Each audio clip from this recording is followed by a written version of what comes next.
لوگ جو یہ افواہیں اور یہ الزامات لگاتے ہیں، ذرا پوچھیں ان سے کیوں بنائی ہے؟ اگر سبھی اکبر ہیں اور سبھی جنتی ہیں تو کیوں ایک دوسرے سے علیحدہ بیٹھے ہو؟ کیوں ایک محلے میں دو مساجد بنائے بیٹھے ہو؟ کیوں ایک محلے میں دو مسجدیں بنتی ہیں اور کیوں دو اوقات میں ان میں اذان دی جاتی ہے؟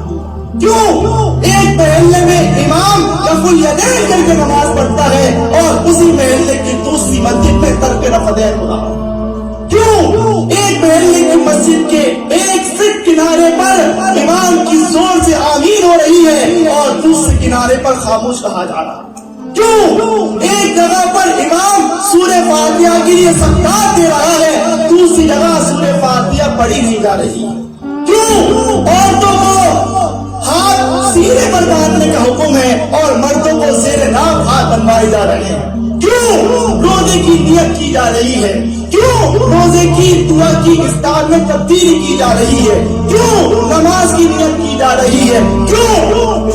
یہ تمام وہ چیزیں ہیں جو آپ کی عبادت سے تعلق رکھتی ہیں۔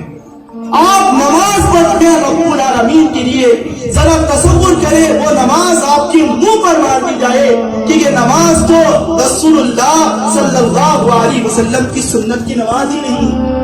40 سال 50 سال رب کے آگے آپ سجدہ ٹکاتے رہے، ماتھے ٹکاتے رہے، 50 سال بعد آپ کو بتایا گیا کہ نماز میں تو رفع الیدین کیا جاتا ہے، 50 سال بعد آپ کو بتایا گیا کہ سورہ فاتحہ پڑھیں گے تو نماز قبول ہوگی، 50 سال بعد آپ کو بتایا گیا ہے کہ نہ عورت اور مرد کی نماز میں کوئی تبدیلی نہیں ہے، ایک جیسی نماز سکھائی گئی۔